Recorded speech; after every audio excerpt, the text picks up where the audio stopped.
Hello,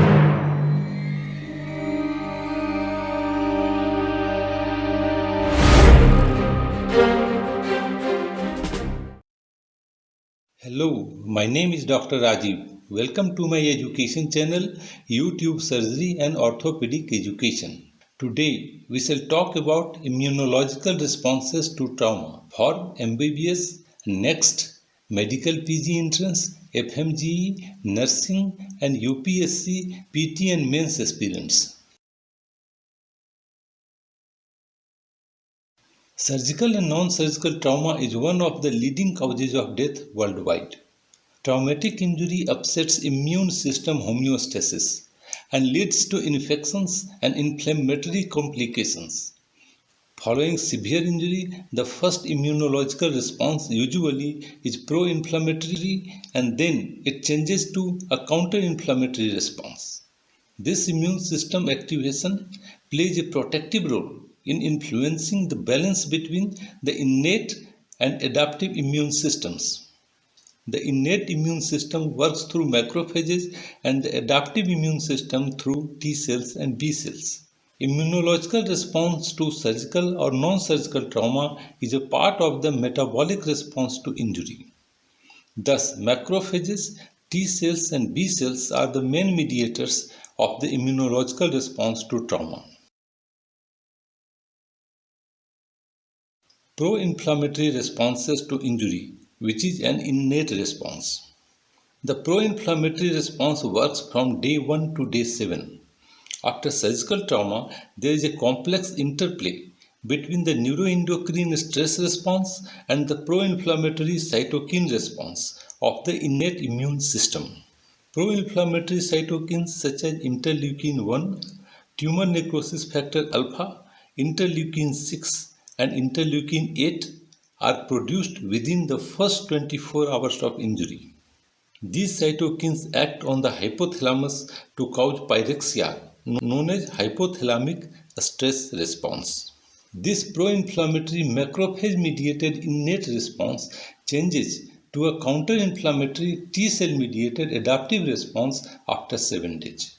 The pro-inflammatory cytokines also cause increased peripheral insulin resistance. Hypothalamic stress response. Hypothalamic stress response is mediated via the hypothalamic pituitary adrenocortical axis or HPA axis.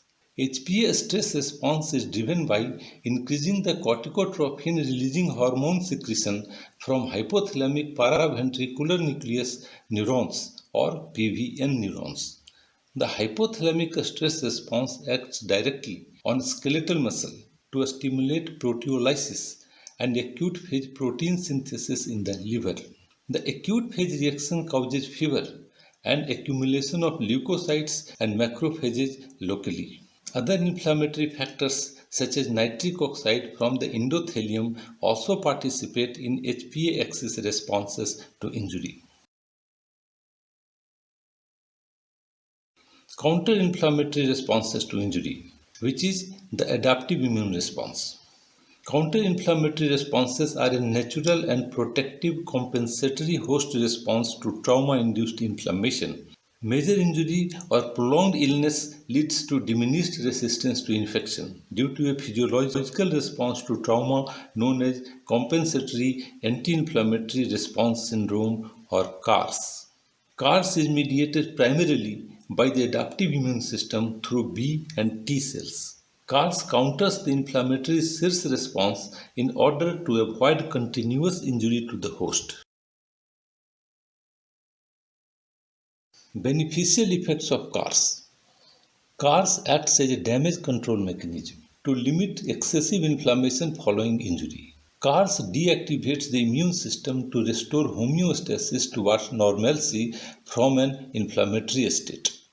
CD4 regulatory T cell activation has been said to control toxic shock syndrome following injury. Of note, toxic shock syndrome may result from surgical and traumatic wound infections and demands prompt recognition and treatment.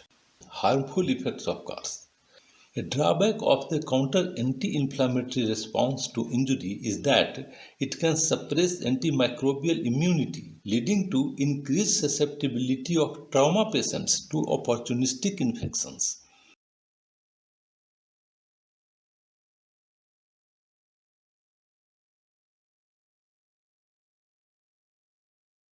Sears-Kars hypothesis.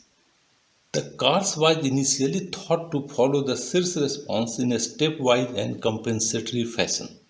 The first Sears then Kars paradigm was challenged in 2011 by Jiao and colleagues. Now, this has proven to be a misnomer. It is now widely accepted that Sears and Kars mediate simultaneous opposing inflammatory responses. Sears represents the activation of the innate immune system, whereas Kars suppresses and limits the adaptive immune system.